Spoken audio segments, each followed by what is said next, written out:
Welcome to E360 TV, the live streaming and on-demand destination for influential voices and enlightened audiences. We offer trending, grassroots, and purpose-driven content across a diverse range of interests. E360 TV is more than just watching programs.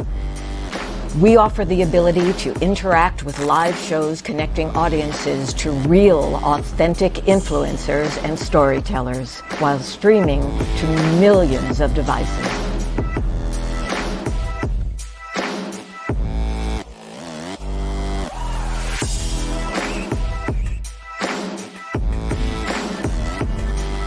Real experiences.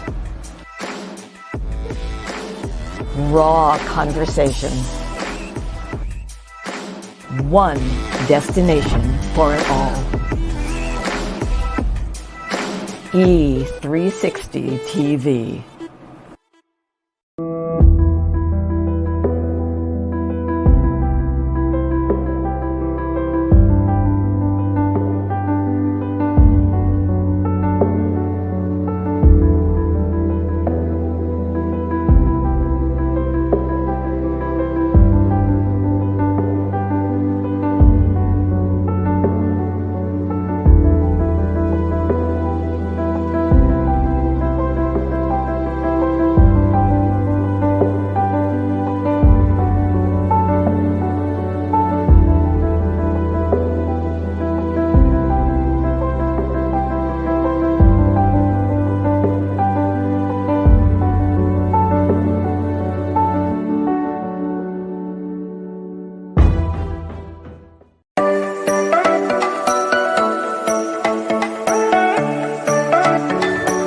Hey everybody, it's Dr. Loren Michaels Harris, and I'm here today with a burning question just for you. Be honest, have you spent hundreds of dollars trying to get your message on the stages? Perhaps you've paid for coaching that took you absolutely nowhere. Well, guess what? We're going to change all that. If you answered yes, I'm here to help you. Back when I first started, it took just one short year, and I was able to write the book on how to get paid for your message. Now, I'm taking it one step further. After hundreds of paid speaking engagements, that's right, hundreds, I'm here to show you how you can do the same thing. Interested? So listen, if you're ready, I mean truly ready, to change the world through your story, then do yourself and the world a favor. Sign up for this 90-minute webinar. I promise you, you will not regret it. It's going to change your life.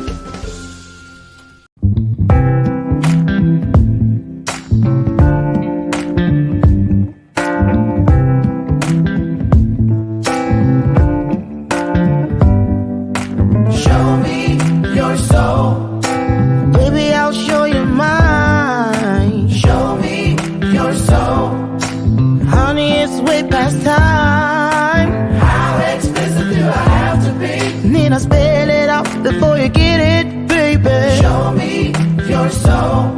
And honey, I'll show you mine. I'll show you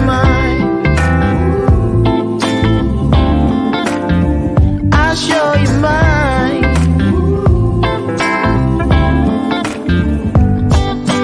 Oh, I'm standing right here holding up a sign.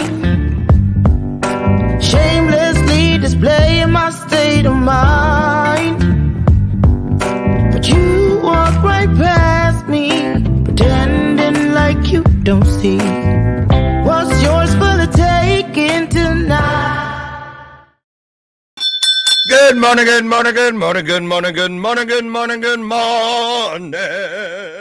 I'm feeling goofy today. That's that ADHD, y'all. See? Told you it was a superpower. Right. I'm telling you what, it's a great day in the neighborhood. Hallelujah, hallelujah. Yes, it is. Why? Well, one easy answer is we're alive. The second answer is we're together, which therefore, both of those things, put them together, one of the greatest promises available, where two or more of us comes together. When we have that heart set, that mindset, that, we're here because we want to ease some suffering in the world. Bottom line, spiritual magic is what you get in return. You hear me? That's right. We're changing lives. That's right. Changing lives.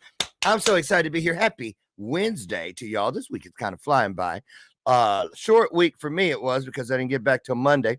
Was in Kansas City. Why does every time somebody this week finds out I was in Kansas City, I still think you got a little barbecue sauce. I didn't have any barbecue. I guess Kansas City, apparently, where have I been, is famous for barbecue. I had none. Right. But I did have a great time. Yes, I did, at the BTBY. This year's theme was We Are Works in Progress. And boy, so much wonderful content, conversations. Just a lot of love was in the house. They were here yesterday and the world came to watch. Look at that. That was yesterday. We topped out at 1,214 viewers yesterday, and we're going to try to break that record today, y'all. We're going to try to break that record. This is one of the best shows for me of the month. I love it when our experts are here. They're busy people. We have two here this month, and we're going to talk today, you guys. Here's what we're talking about. We're talking about how to avoid the holiday blues. Now, if you Google that, or you go to YouTube, you're going to find a lot of stuff about post-holiday blues. But there's such a thing as pre-holiday blues, during holiday blues, and post-holiday blues. You best believe. And we're going to talk about ways and tips. I've asked the experts to bring a few of their tips on how to avoid that. You know what I'm saying? And we want you involved too. This is an interactive experience. So get your questions, comments, and thoughts ready. Here they come. They're on their way down the hall. Today's experts.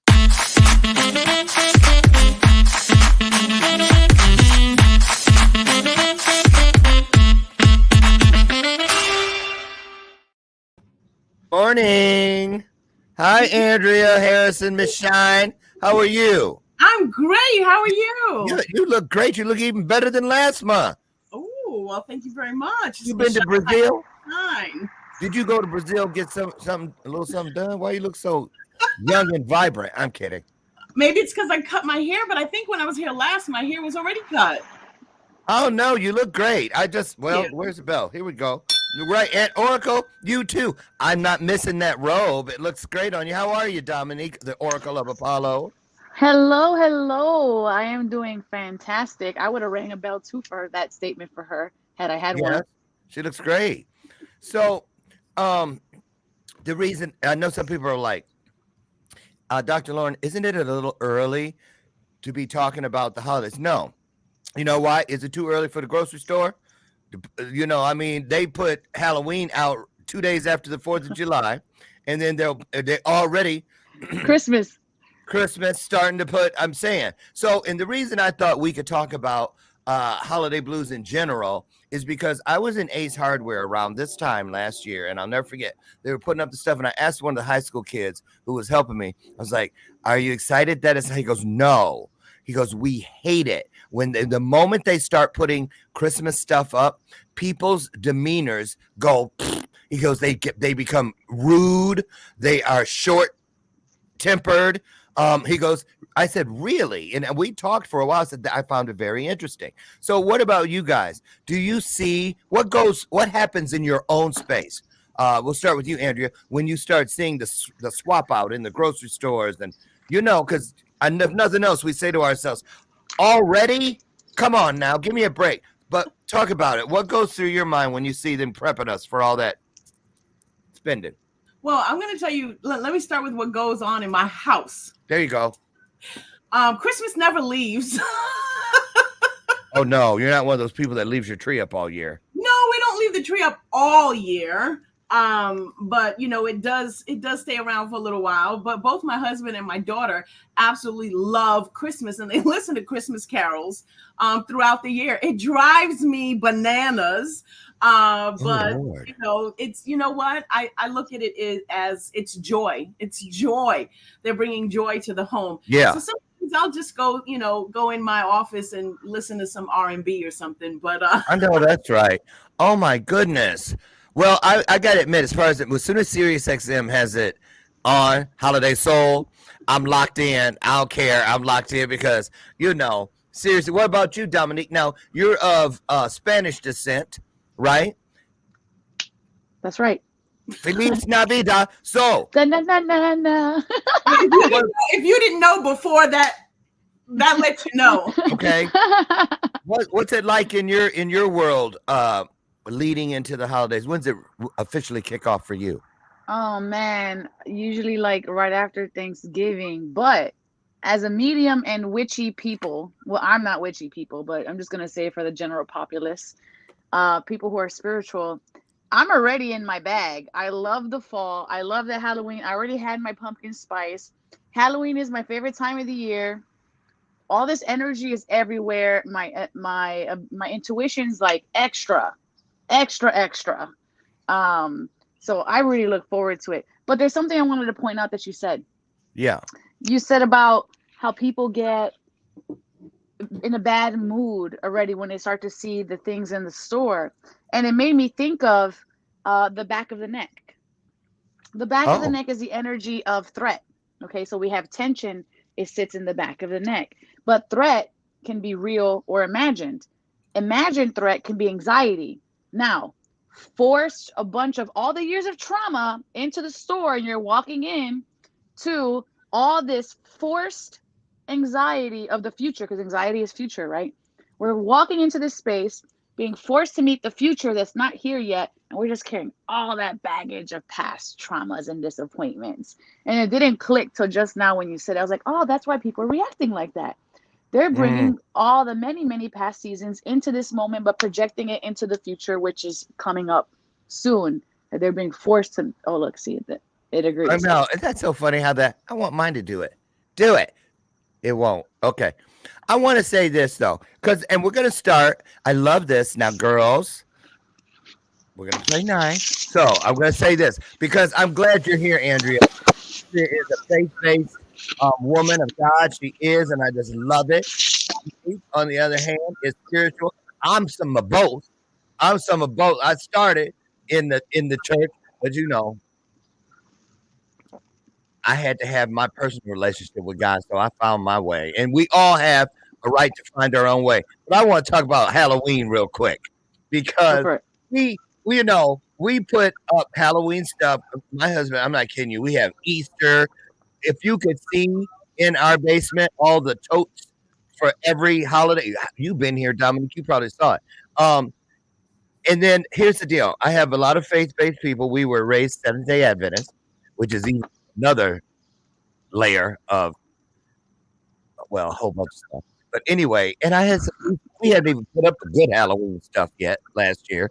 Just had a little ceramic pumpkin with a smile carved in a smile. It wasn't like it was a gargoyle or anything. She walks in the door visiting from Los Angeles, and the first thing she did was look over at that little pumpkin and went, ooh, demonic. I almost put her ass out. I did. I was like, girl, if you don't stop, that is not demonic. That's just a pumpkin. So let's just talk about the holidays in general. Okay, Labor Day. Is that a holiday? I mean, did you guys celebrate it? Did you start feeling like, oh, summer's over? That's where a lot of the depression and stuff starts because we start moving into, especially those of us who have winters, bundling up and all that. Andrea, what about you? Do you guys, what do you put on blinders when Halloween comes? Do you think it's demonic? What do you think? Well, I mean, to be honest with you, we don't celebrate Halloween. That's just I figured, yeah. It's just our personal choice. So you don't even give out candy? No. Okay, and that's not that's just the Bronx in me. Like I'm not opening my door to strangers. Okay? Oh, that's right. That's right. I'm from the Bronx. I live in Florida now, but I'm not opening my door to strangers. But anyway, for me, I've been through so many things in life, and just based on my experiences and what I know as my personal experience as to what God has brought me through, my thing is I always try to choose joy because my joy is non-negotiable. I believe that my joy comes from the Lord. And so when I am dealing with different situations, if I'm anything that is coming up in my future, I trust him with it. And so I try to have a positive outlook on people, on things. When I meet people, I see the best in people. And so when I go into situations, I go into it with joy because I know where my joy comes from. So when it comes to the holidays, I know that there are a lot of people who have been through some traumatic things. I have a friend who lost her baby at birth, and this was 18 years ago.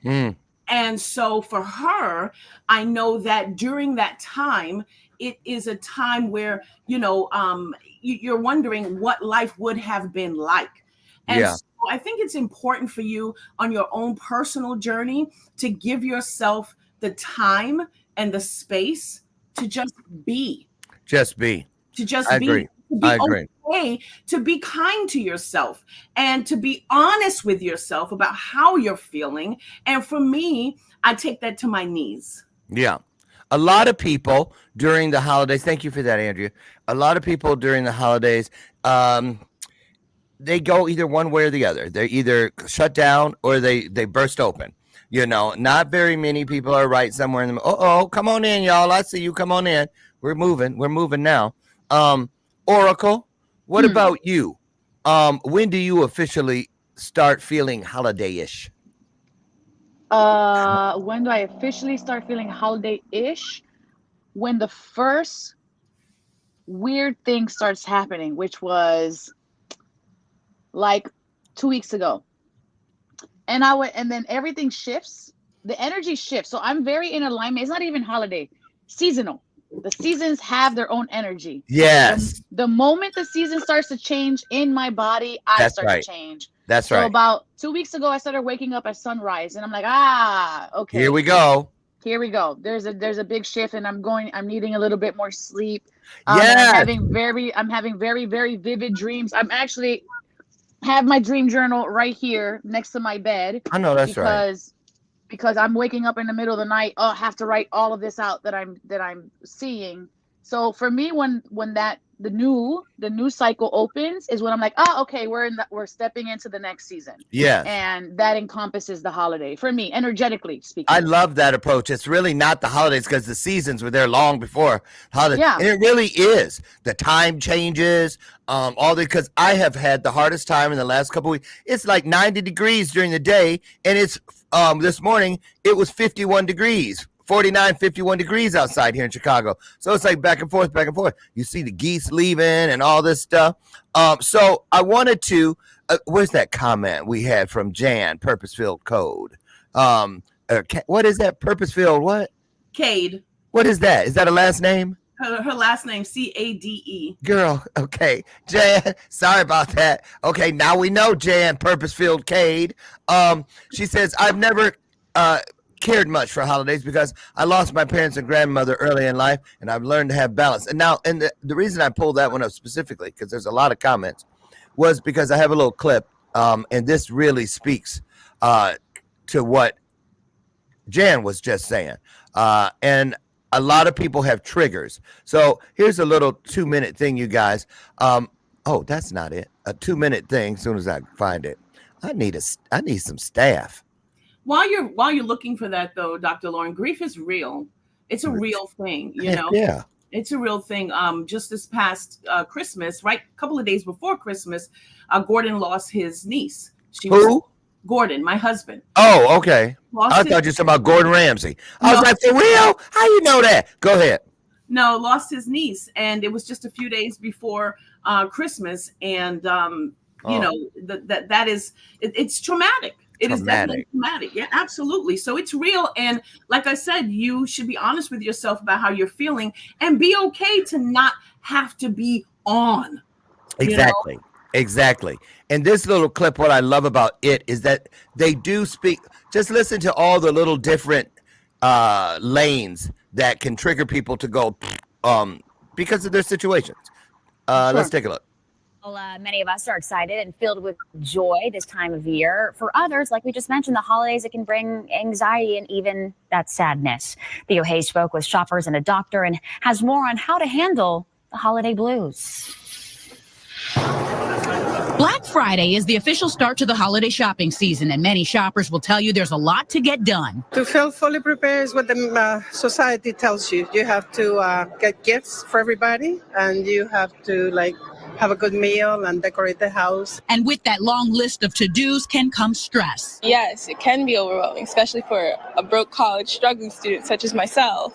I'm struggling, so I gotta prep over prep. Summertime is my prep season. The holidays are synonymous with family, and whether it's getting along at the dinner table or missing those who've passed on, for many, it can also bring on bouts of depression. I lost my wife about 10 years ago, and I think about her all the time. And when around this time, we used to have great times together and everything, and that's why I feel depressed. Dr. Elias Shaya is the Regional Medical Director for Behavioral Health at MedStar North and says sadness, anxiety, and stress this time of year are common. The holiday is supposed to be a time of joy, a time of pleasure, a time of togetherness. There's your word. And for some of us, joy.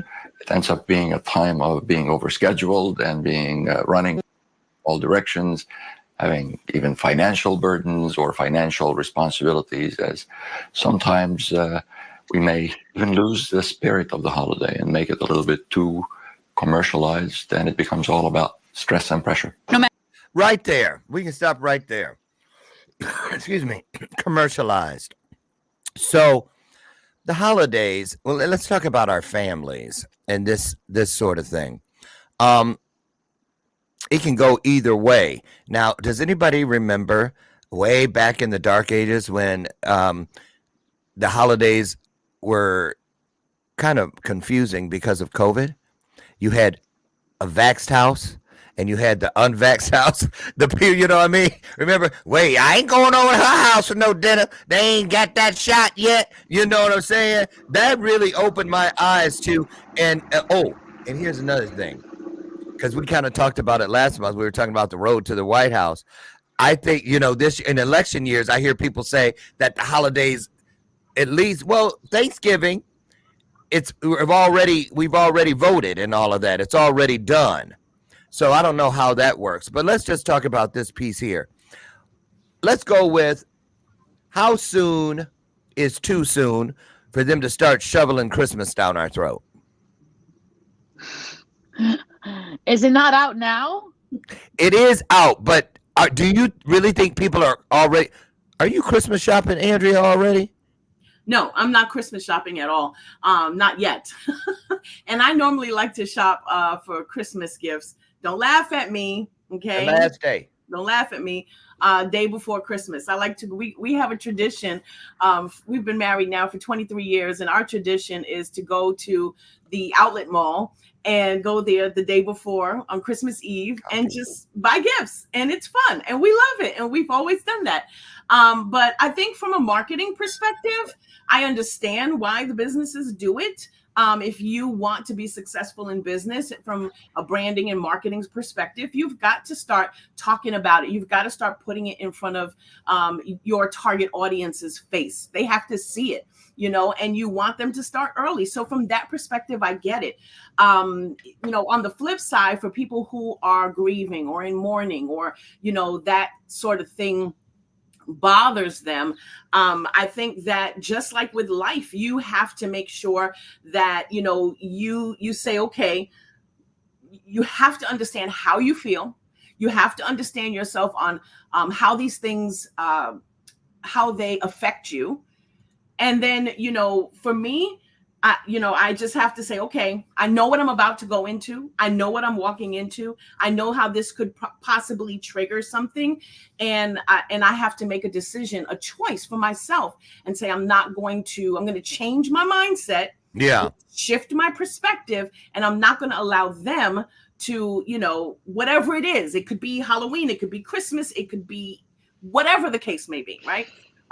For me personally, I think, and for many people, going into any situation, we need to shift our mindset and shift our perspective on things, and not allow it to affect us, or to get us down, so to speak. Yeah, it does. It does. And I think a lot of it, what happens with people during the holidays, a lot of it is based in their traditions, what they feel obligated to do, and this and the other, because everybody's families are so different.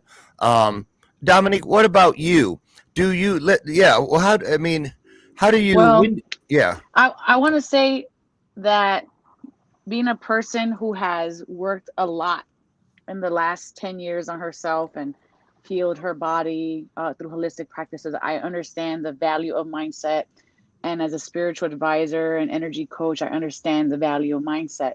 But I do want to express, one cannot just say, well, if you go in somewhere that's going to trigger you, shift your mindset. You can't just say that, because, oh, if you're grieving, then shift your mindset. If you're going through, it's a trauma. It is a trauma. Trauma, if you think of PTSD, these are outside triggers that reactivate an old wound that is beyond the capacity of our ability to cope with it, that bring overwhelm. So it's not enough to say, just shift your mindset, think positive thoughts. There are people who don't have the capacity, the education, the support system to be able to do that, access that, or even know that that's even an option. Yeah. So for those people who are in the beginning of their trauma, the beginning of their grief, my guidance and advice to those people there would be, limit your exposure. Because right now you're so raw, and in that rawness, no amount of Om Shanti Shanti Om is going to bring you back into harmony. Just me going into a cave to meditate 4 days is going to bring me chaos. It's not going to bring me peace. All right. So it's important to recognize that your choice here, if you are a person that's suffering from high anxiety, you're raw, limit your exposure, turn the TV off, change the station. And I know as we get closer to those holidays, everything just goes boom, one color. Okay. Jan said something. This is interesting. Jan said, struggling with infertility made me hate the Christmas season. And I get it, because you see all these little children and this and the other. And then she said, pulls that bandage off every year. Okay. Renee said, wow, eliminate your exposure. That was powerful. So let's go here. What about this? This is a thing about the holidays that gets me every year. Soon as I see the bell ringer outside of the jewel store, the Salvation Army, the red bucket people, because it makes me wonder, what is it that opens that door? All of a sudden we see the needy. We're giving coats in the box throughout the coat drive. We're putting money in the kettle, but people are cold or unclothed all year round. There are people that are hungry all year round. And I just wish that the spirit of the season could be stretched across all the seasons. That's what I have always just been miffed by. Why is it so easy for people to care when it's the Christmas season, and then it can just turn it right off when January comes? Like, well, ain't nobody hungry now. It's January. All stomachs. Because it's in their face. You know, they see it and it's in their face. But, you know, going back to what we were saying a little bit earlier, I agree with, what is your first name? Dominique, but everybody calls me Oracle. That's fine. Okay. So Dominique, I understand what you were saying earlier, and I totally understand what you said about eliminating your exposure. And that's what I mean. That's a choice, right? That's exactly what I mean. I was speaking from my experience of what I do and how I deal with it, but it is triggering. Like I mentioned, my friend, it is triggering. But it's definitely a choice that you have to make.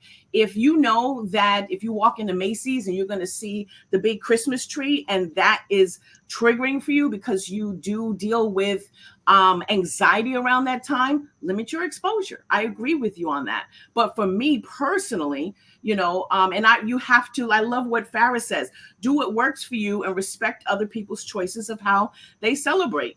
She says she knows ladies who travel. Sometimes people travel to different places where they're not celebrating it, right? She says, I say release yourself of the pressure of what you think the holidays should be.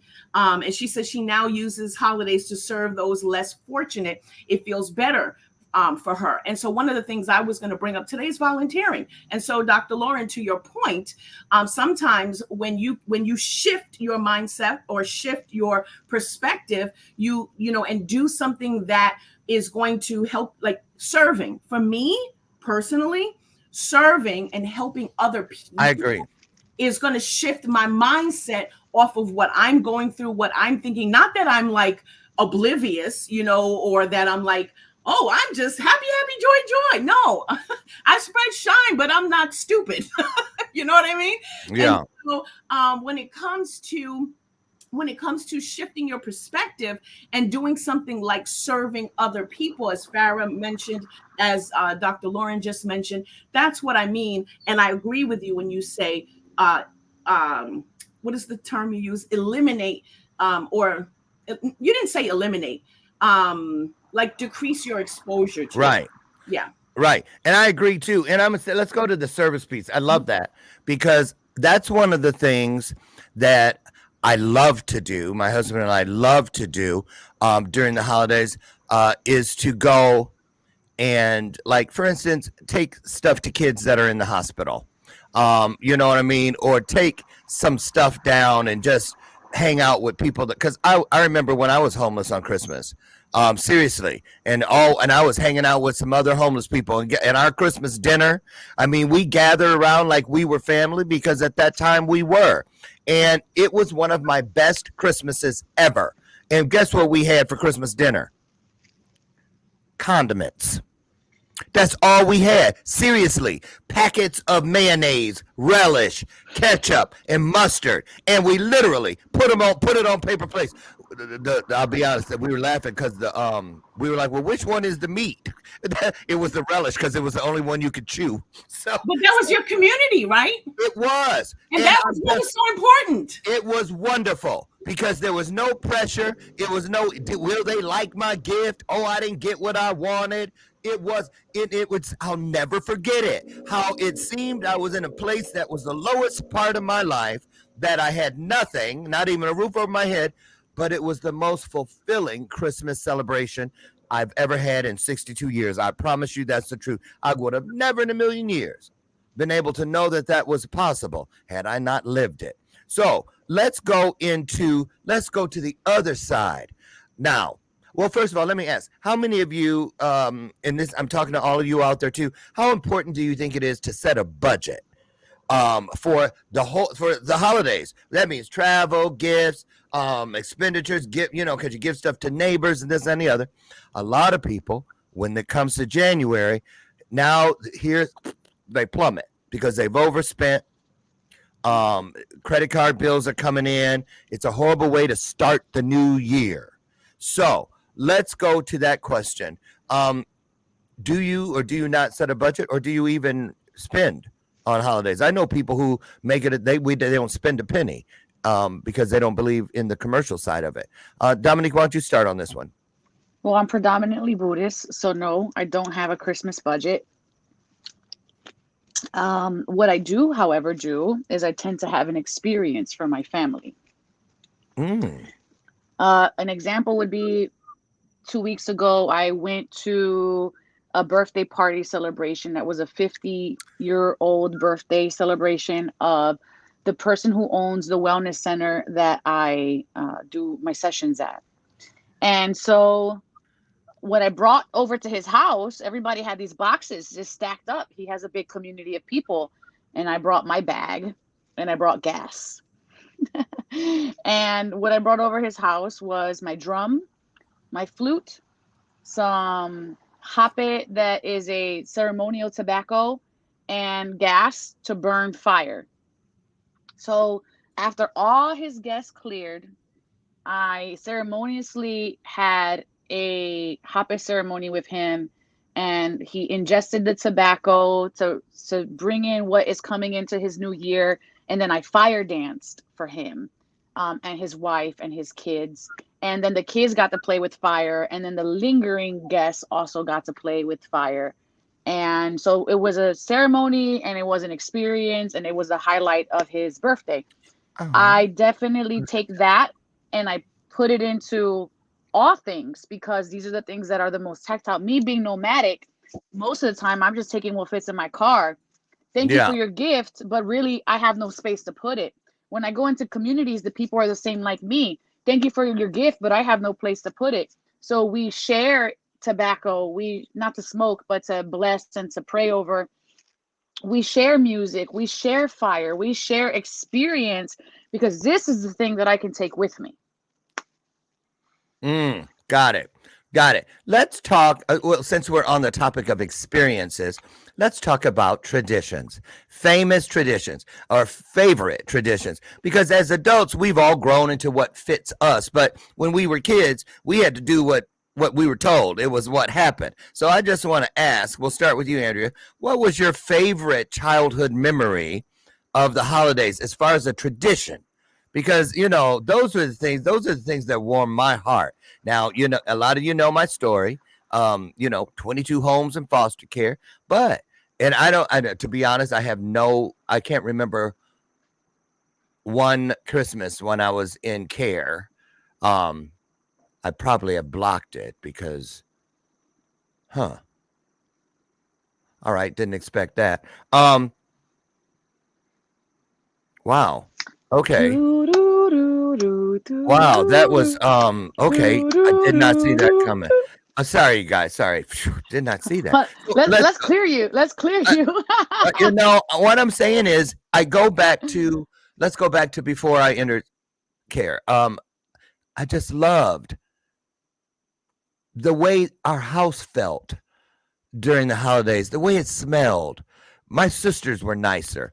I got nicer because you'd have to ask me to do nothing. I was like, I cleaned out the bathtub this time. I went out and cleaned up the dog poo without you asking, Ma. I was trying. Right. And my favorite traditional memory is going to probably shock people, but it was the thing I lived for. And that was to go buy, when my mom and I would go buy my school teacher's present. Because I was just it was like the best. I had to have the best present because you're looking at what'd you bring her? What'd you get her? This, that, and the other. And so that was my favorite tradition, was when we purposely went to shop for my teacher's present. Oh. What about you, Andrea, when you were a child? What is your favorite traditional or tradition memory? My mom and my mom was a single mom, and we lived with my aunt and uncle, and I loved just all of the people that would come over to the house. I was that kid that I just loved people and I wanted people to feel love and to be seen, to feel like they're seen. One of the things I remember as a kid is going to college with my mom on the school bus. And I was that kid that would get on the bus, and each of the people that had slept on the bus overnight because they didn't have anywhere to live, and it didn't matter their state. I would go up to them and I would hug them and I would kiss them and I would say, I love you. I was 6 years old when I did that. And I think that just comes from just the memories that I've made over the years with my mom. And just being a kid, we always had people come over to the house, and we served and we entertained and we hosted, and it was just joyous to have people come over. And so those are my favorite memories of just being together with family, and for the times that we were able to go out and serve the community to do that. I think those are my favorite memories. Nice. What about you, Oracle? Any memories that stand out? Yes. So I don't know how this started, but I feel like maybe it was a me thing. We would get a box, the biggest box you could find, and then you put another box in that box, and another box in that box, and another box. Anyways, this was like the gag gift. There's always the gag gift because most of the time growing up, there was no money anyways for real gifts. So we made it fun. And then you'd wind up opening like a ridiculous giant box with like, I don't know, like a quarter inside. And you just spent like 20 minutes unwrapping That was the all fun. this box. And and we still do it now. We still do it now. And it's always very funny. And then we'll steal someone who actually brought a real gift. If someone actually brought a real gift, we'll grab that real gift and go to the next room and repackage it. And bring it back and let somebody else get it. That's fun. Open it up again. But this happens through the whole night. And it's so ridiculous and so funny. And this is, it's about the experience. It was never about the things because there was never things to gift. That's important. I just love that. And again, same thing. Like when I was homeless, it's so interesting how some of the best memories are steeped in just fellowship. Mm-hmm. Not what you bought, not the cost of it, just the silliness of togetherness. And that's what I love. And that's what I was hoping we would get to. Lori Whitney, absolutely right. It brought joy and it brought laughter. Now, I want to go to, let's go. Oh, and wait a minute. Farrah, you asked a question. No, somebody asked, are we talking about just Christmas or all holidays? We're talking about all holidays. All holidays.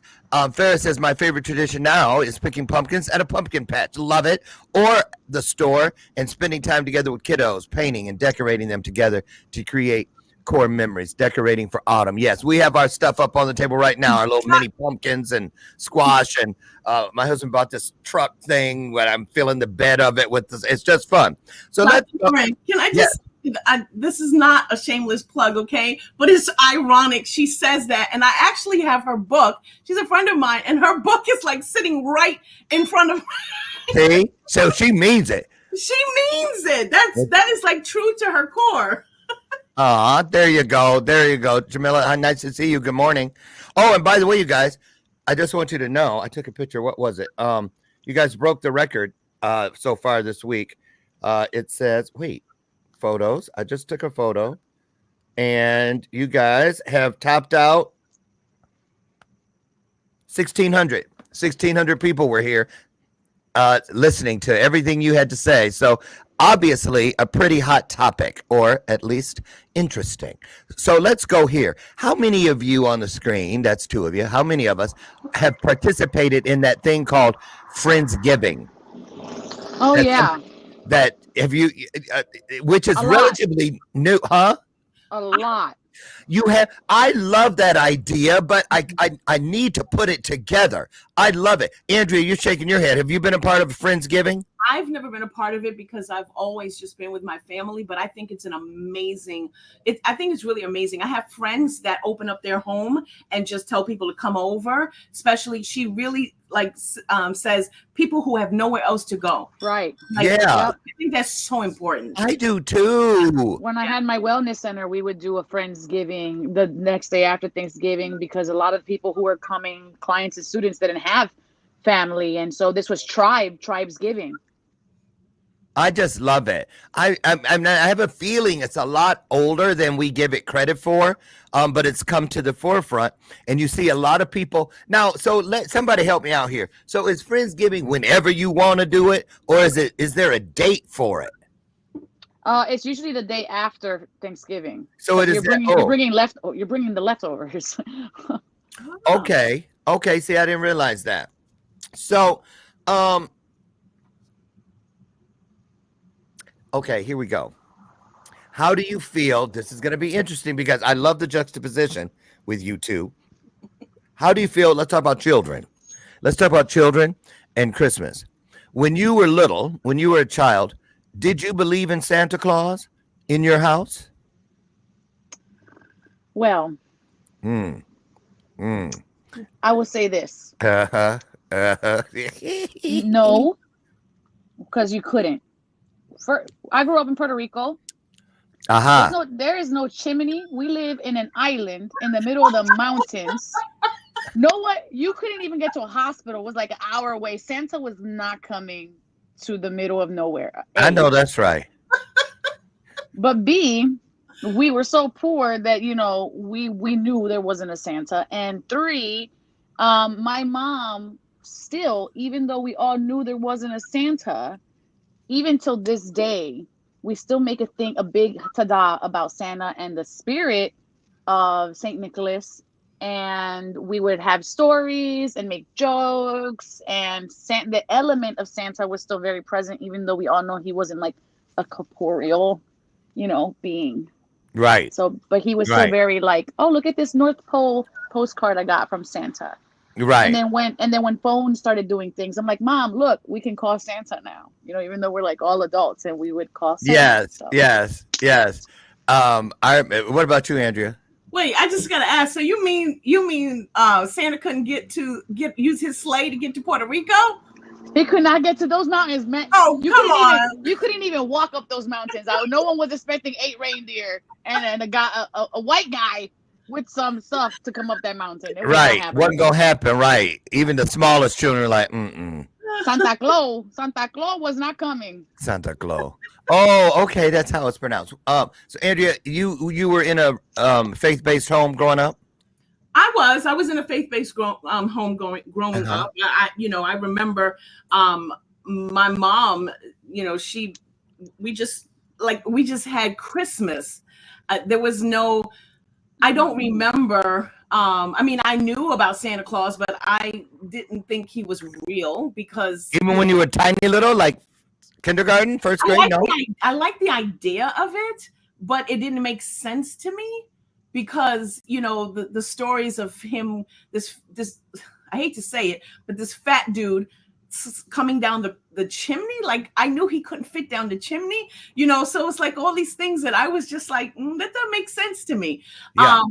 But as when I got married, and my husband and I, we talked about it on what we were going to do with our daughter. And personally, like I say, I'm speaking from my experience. I worked really hard. We both worked really hard to provide her gifts, and I didn't want to give the credit to anybody else. But at the same time, I didn't feel right. I felt like it was lying to her. I felt like it was lying to her. So like, even with the tooth fairy, I wouldn't say tooth fairy. I said tooth angel, but I would always be clear that mommy and daddy provided for you. So I just didn't feel comfortable with I didn't feel comfortable with it because I felt like I was lying to her. Yeah. And she was fine with it. But for me, like I said, it just didn't make sense for me. I remember that. It's interesting. You see me, I don't know, some of you may have seen me jump when the tooth fairy came out of Andrea's mouth, because that was actually, I didn't have a problem. I remember I was 6, and I remember it was a 4th grader on the bus that told me there was no Santa Claus. And I was like, you're a liar. I'm going to go ask my mom. You're a liar, right? And so I go in the house and I said, hey, Tracy Garner said there's no, because he lived right across the street. Tracy Garner said there's no Santa Claus. And my mom couldn't lie like you. So she said, sit down. And I was in my mind, oh, shit. Right. So I sat down and she explained it and I was good with it. I said, so, but I still get the presents, right? And she was like, oh, of course. It's just coming from me and family members. I said, okay, fine. So I started to leave, but then it dawned on me. Wait a minute. And I turned around and I said, so Santa Claus isn't real, but the tooth fairy? Because that was my girl. I wrote letters. She would drop off extra quarters, and I didn't have enough room. They were too many. Take these. Go buy yourself some toys. And I would invite her to lunch probably 30, 40 times. I invite her, and she'd leave me a note. Oh, I'm so sorry I couldn't make lunch. And I was like, you mean to tell me the tooth fairy? Now, that's where I drew the line. I was pissed. Right. But what I will say about that and those things is, I love that your mother was honest with you, though. I love that. Yes, she was. That's what we told our daughter as well. We said, listen, this is what we believe, but you have to respect what other people believe. And there are kids out there that this is what they believe. So don't go, raining on anybody's parade, So we were very honest with her because we knew what type of child she was. She was like her mother. Like, Yeah. So let's talk about this though. What about when you have children that you have told the truth to, and then they have conflict because they tell other little kids, there there ain't no Santa Claus. Because them could be fighting words. They are fighting words. What I'm saying? What you say? Say something else about Santa Claus. I want to hear you say it. Stay there.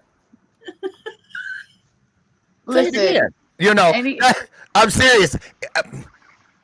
Any information you give a kid, and even with the pretense of, don't share this because everyone's not privy to the same access you have, it just is what it is. And you know what? At some point, they were going to find out anyway.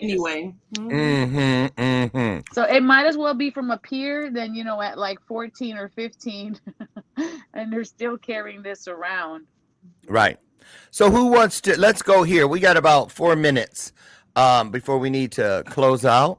So what do the holidays really mean to each of you? And what is your hope for this world? Because let's just bring it on down to what it's really about.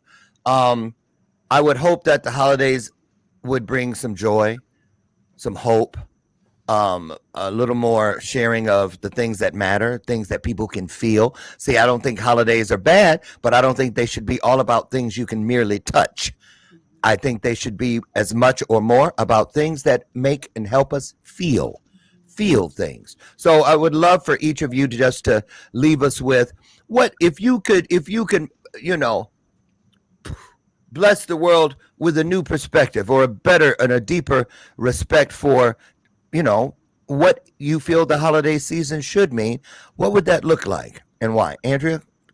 I think that I would love for people to really have respect for each other, and respect comes from love. I feel like we can agree to disagree, and you don't have to cancel each other and delete each other and block each other because you have differences. That we should be able to live in a world where we can all exist, and love be the center of that, spreading joy, just by you being who you are, and sharing that there's hope, and for our situations, for our hardships, for our circumstances. And so I think that, what I would love to see is just more love. And so this is why I do agree. what I do every morning when I shine. Yeah, I agree. More love, more love, more togetherness, the things that make us the essence of the holidays, I guess you could call it. Oracle? I would say that become a time bender. Slow down, be more present, flip the phone down, put it in a basket, put everybody's phone in a basket, and really appreciate that little special moment in time that you might not ever experience ever again, with those same people in that same room, right. with the echoes of that same laughter at that age, with that health. Slow down. You're missing so much by looking down at a screen. That it might not even feel real just to be present with all those people you love in that room. That's right. Perfect. Listen, as we get out here, thank you, experts. Andrea Harrison, thank you so much. And we're going to give you a chance to tell people where they can catch you and your show, which I think is right after this one. And same thing with you, Oracle. Andrea, where can people catch up with you? Shine with Andrea on TikTok, Shine with Andrea on YouTube, and Shine with Andrea right here on Facebook. You can go to shinewithandrea.com. There you go. Shine with Andrea. Just type that in. It'll take you everywhere, right? We shine together. There you go. Thank you so much. Hope to see you again next month. And upstairs, Oracle of Apollo, where can they follow you? At the Oracle of Apollo on TikTok, Facebook, Instagram, or oracleofapollo.com. oracleofapollo.com. We're going to drop both of those links into your comment section immediately at the conclusion of today's broadcast. So there you go. As we get out of here, my final Jerry Springer moment for you is this. The reason I brought this conversation to the forefront today was in hopes that you would consider whatever the holiday spirit is for you, make every day a holiday. You know, share love and joy every day, every place you go. You see what I'm saying? Not just a certain day or week or, section of the year. What about every day? Just think about that, right? Take that with you. Get out today and find a little piece of your highest self. Find that one E and that one R. Take bright to brighter, great to greater, strong to stronger, bold to bolder, and my personal favorite, kind to kinder. Listen, I'll see you tomorrow, God willing, everybody, right over there on the front porch where together we can have another illuminated conversation. Now, get out of here. Don't let my screen door slam on the way out. And remember, I always tell you, and I mean it, Dr. Loren loves you, and there's not a damn thing you can do about it. See you tomorrow, you guys. Get out there and change a life. Ease some suffering. Bye, everybody. Thank you, Andrea. Thank you, Oracle. Love you all. Bye, everybody.